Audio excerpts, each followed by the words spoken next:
The picture's unbelievable. Oh my God! And in just a matter of minutes, a giant symbol of American financial power came crumbling down. Two hijacked airliners loaded with scores of passengers slammed into New York's World Trade Center. The twin 110-story towers set ablaze. The well-coordinated terrorist attack began before 9 o'clock in the morning. The first plane, striking the northern tower, slammed into the southern building. Another plane just hit. Oh my God, another plane has just hit. With New York in shock, the towers then came tumbling down. Television is a very powerful medium. People all over the world, millions of people all over the world, they watch television for news and news-based program. In the areas of opinion formation, decision making and agenda setting, TV has been playing a very important role.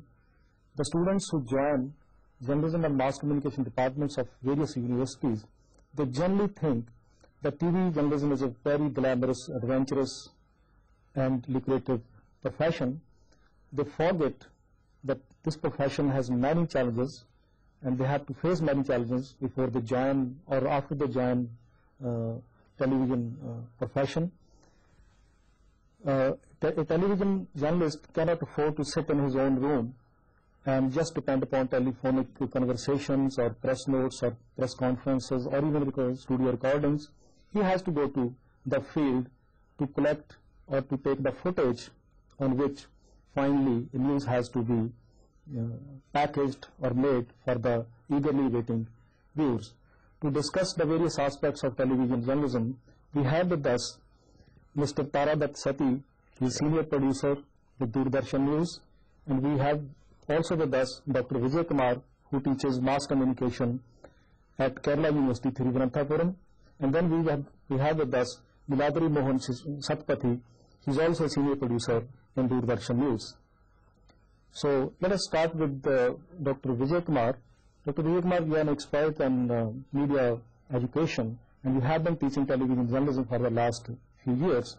So let us start while discussing the most important and most powerful aspects of television journalism. The most powerful aspect of television journalism is the instantaneity of the medium. No other medium could be able to bring into focus, into public attention, the breaking news. That is one of the advantages which no other medium, radio, newspaper, internet, there is instantaneity in other medium, other media too, but in a different kind of situations. Why television is more important is that the television medium has become more of a carry bag thing. In the past, television cameras were very bulky. Now it is handy cam, and the editing too has transformed into non-linear editing.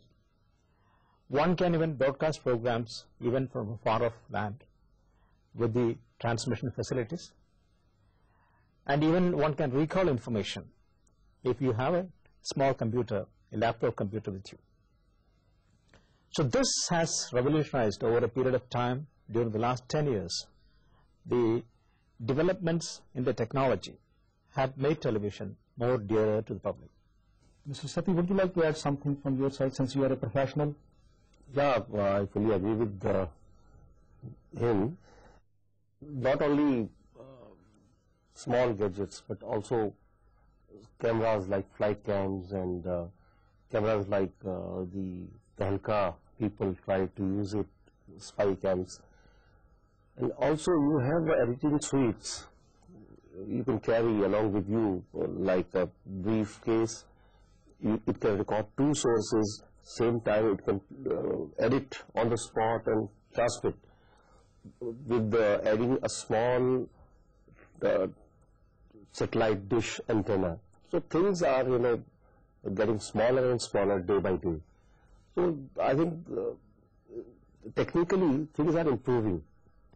Yeah, Mr. Satpathy, what are the challenges before television journalism today? In fact, as you have rightly said, one television journalist cannot afford to be an armchair journalist.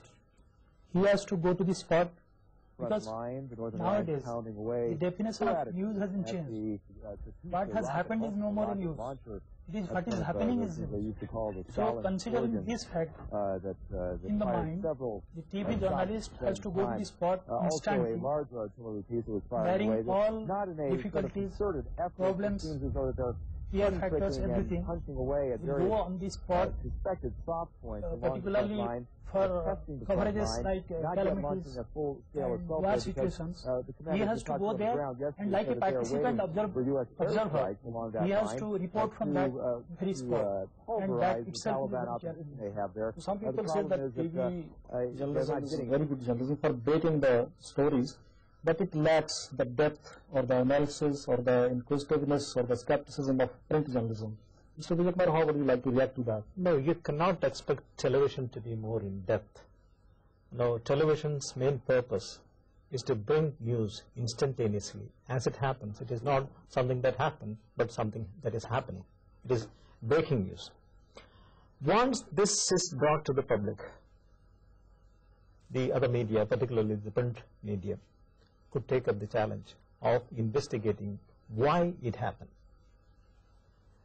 or how it happened is the focus, and when it happened or what happened is the focus of television.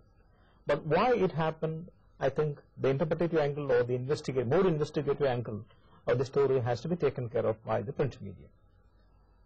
Don't you agree with me? Yeah, I do agree, and I feel that television has become so powerful that it's not setting paradigm for itself, but it's setting paradigm for other media also. As a professional, Mr. Sati, how would you like to react to that?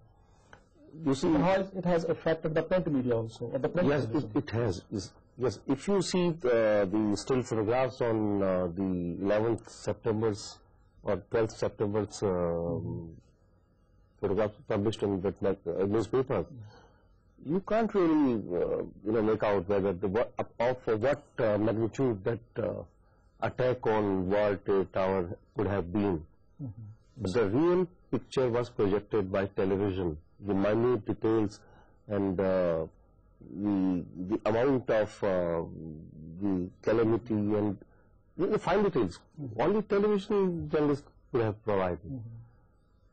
Newspaper can give small or print 6 or 10 or 20 pictures in it, but that kind of impact it cannot create. This TV was showing the footage right few minutes after the first plane hit. And most of the people world over, they saw the second plane hitting the world over. Really a very good example of real-time television or reality television.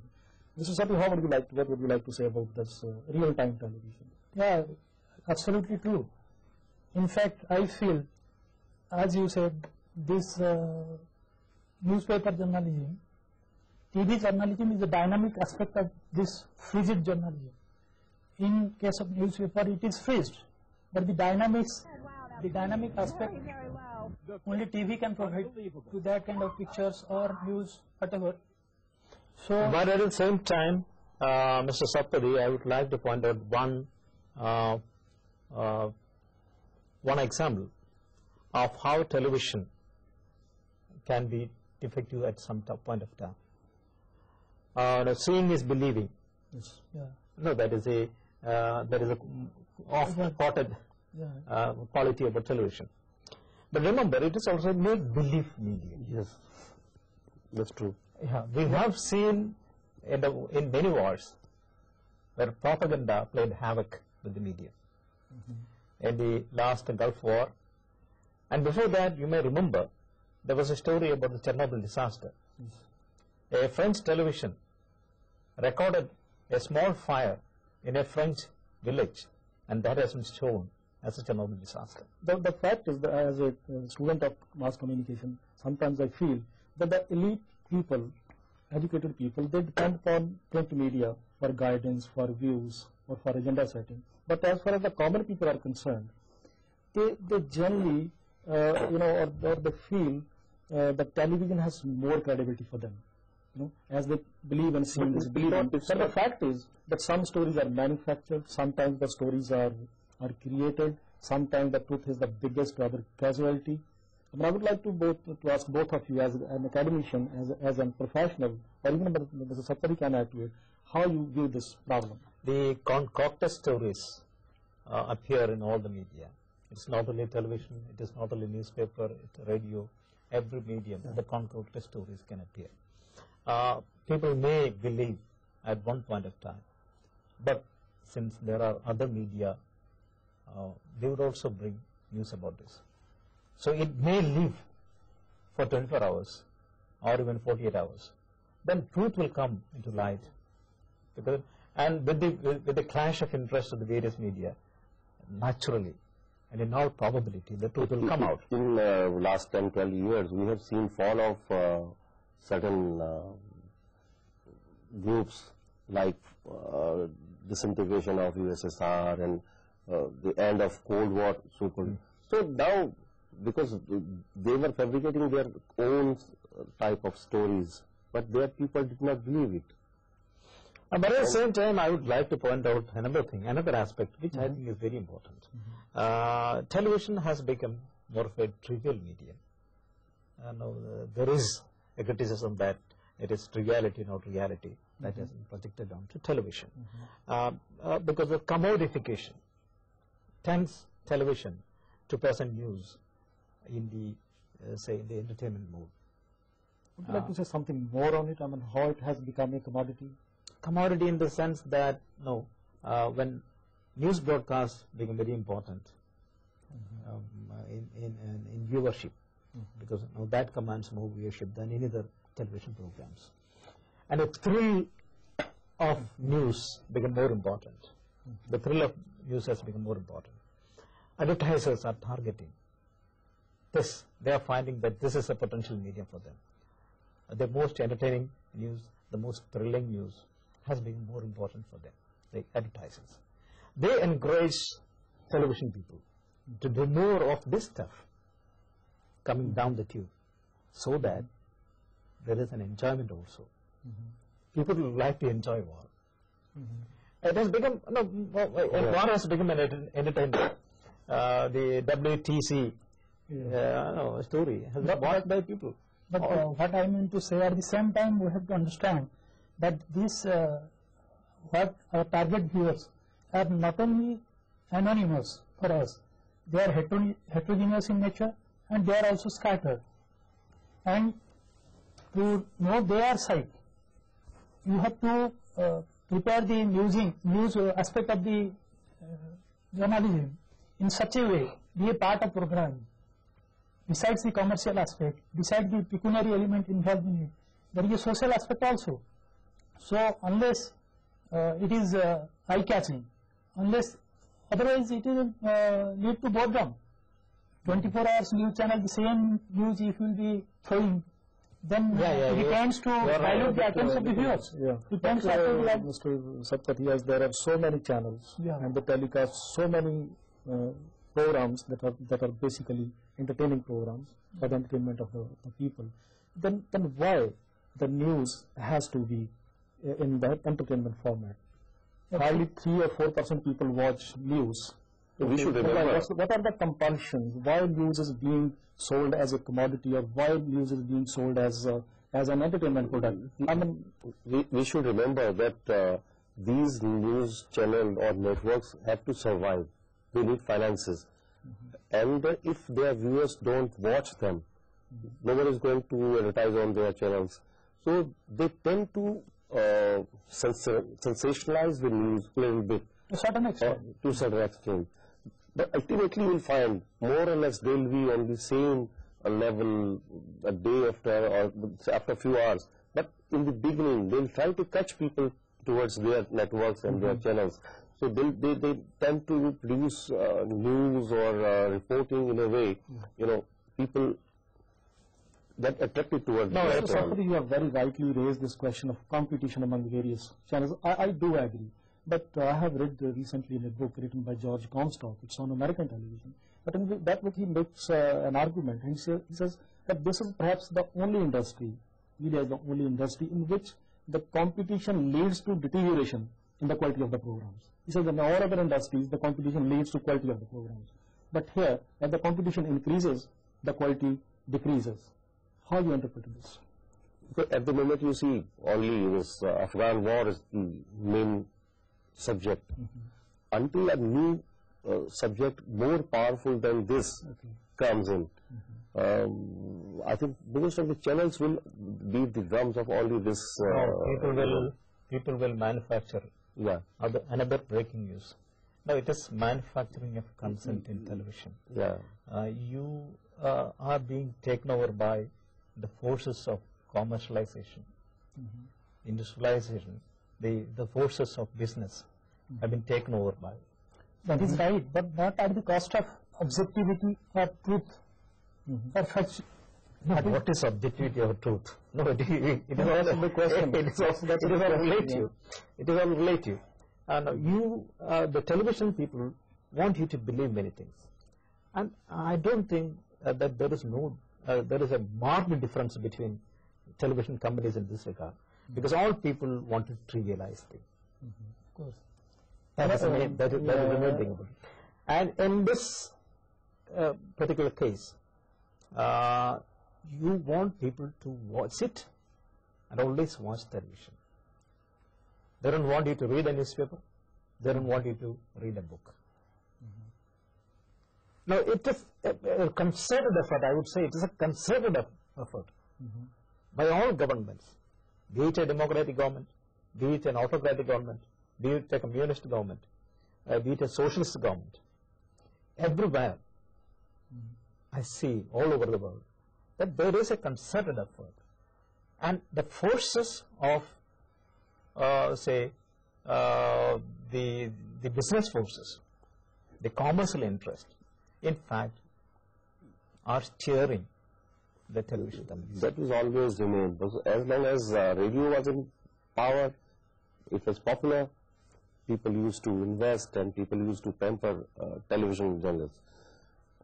And earlier, all print media journalists were pampered by these people, these forces. Today's medium is television, and they're also getting their chunk. So I think there's no harm in, but there are certain ethics which these reporters and these television journalists should keep in mind. That well, Mr. Sati, your question is just coming to my mind since you have raised the question of ethics.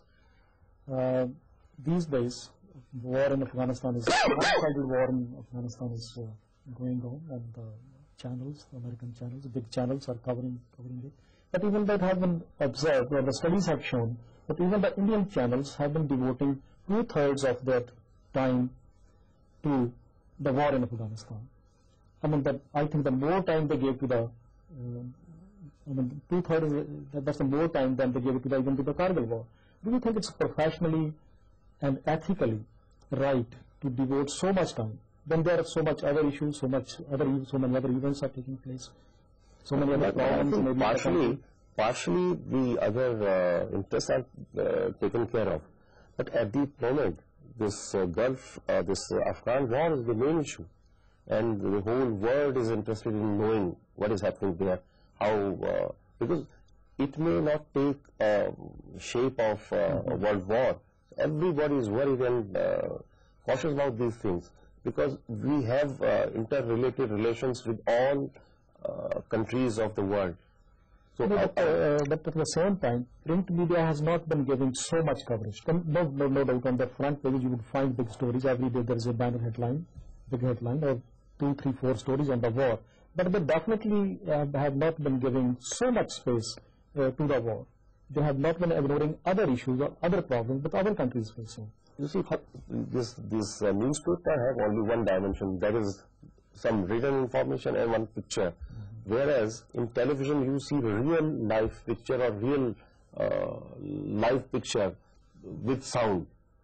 So if someone tries to fabricate a false story, so people are clear and clever enough to make out that this is not the picture from the area. But the live visual can make more impact on it. Satpathy has to say something. Mr. Johar, I think as long as it interests the public, as long as it interests the viewers, there is no harm in showing all these things.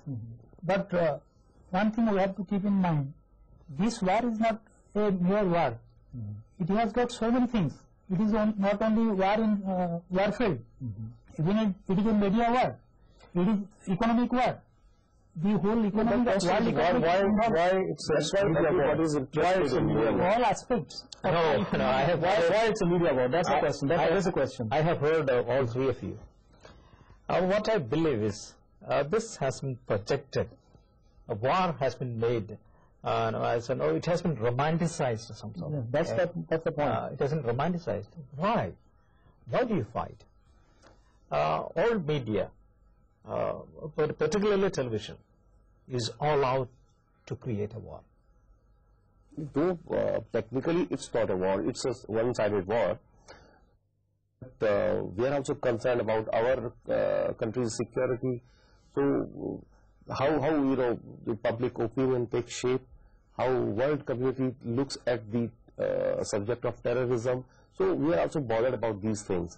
And if these things can, this event can give some answer, I think there is no harm in. But Mr. Sarvati, if we agree on this, that means television every next day. Television would need a war or an earthquake or an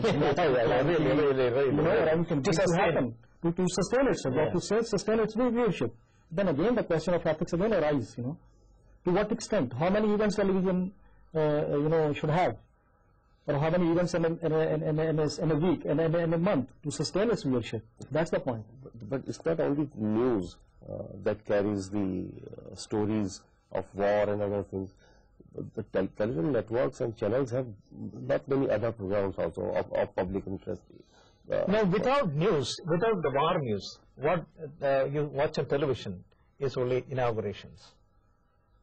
That may be only one. Right. But that is not true with all other networks. They don't carry this type of. No.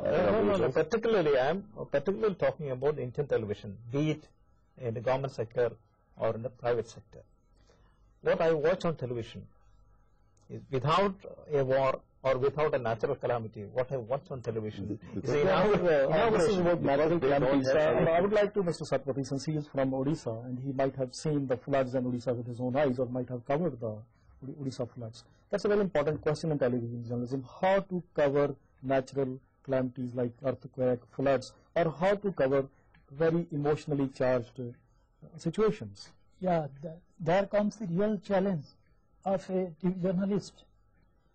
You cannot just sit on your drawing room and collect information from the calamities place. You have to run to that place. You may have empty stomach for days together. You will have to show, and there is a different aspect altogether. These coverages have a strong lasting impact on the viewers as well as the government. It has a motivational force. Yeah. During Orissa flood or cyclone, and even during Gujarat calamities, earthquake, you see the amount of relief. It is only due to the coverage shown in television. The vast relief, that is a spontaneous thing after this motivational impact on TV. Some situations, especially in emotionally charged situations, media creates a hype, especially television, creates a hype. That happened during the Agra summit.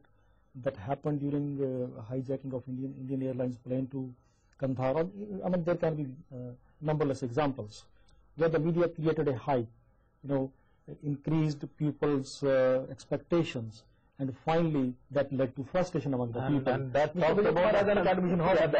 talked about the body language also. It was for the first time. We discussed the values in Agra. Saw on television the body language issue.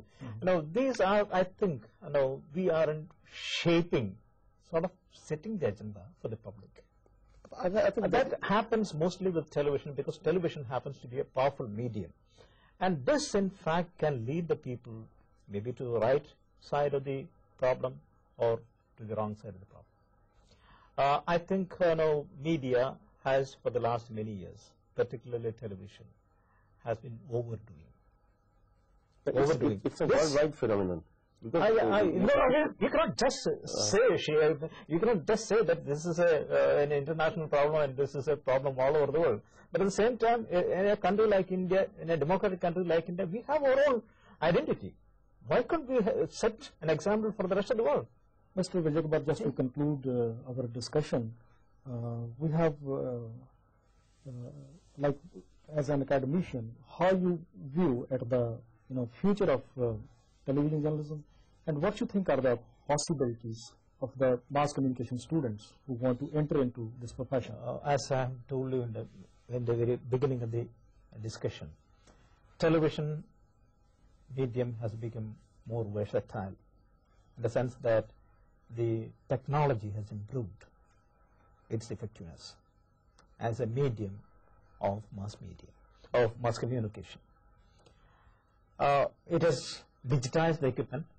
Okay, you can now the Massachusetts Institute of Technology has developed a new camera called a journalist workstation, which a correspondent can wear on his or her head, and then go into any place. Okay, you just go down and you enter into any place. Okay, you can even break the door and go to a very dark room. Since the camera is digital, and a small light, some light is really necessary to bring into focus certain things. This camera has another advantage of recalling information. Okay, there was an agitation in a particular place now you are visiting. Then you can recall the information of what happened 2 years ago there.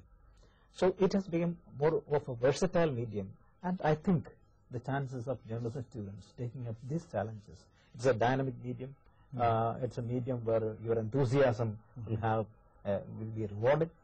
So I think more and more people may come to this area, and with the introduction of more and more channels, there is more scope for journalism students to enter into the medium of television. So let's conclude with a very positive note.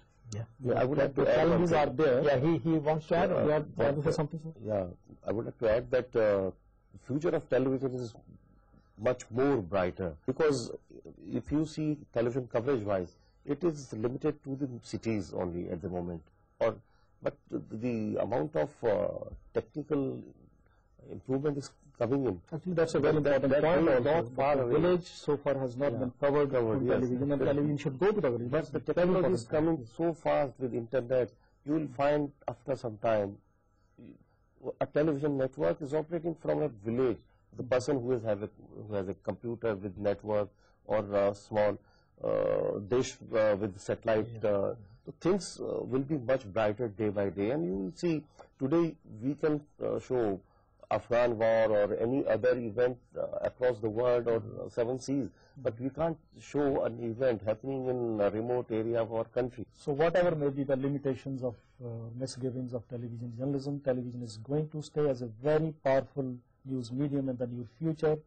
So definitely television would create many opportunities for the young students. Now it's up to them to tap those opportunities and join television journalism as a profession. So thank you very much for coming to the studio and joining this discussion. Thank you very much, sir. Thank you.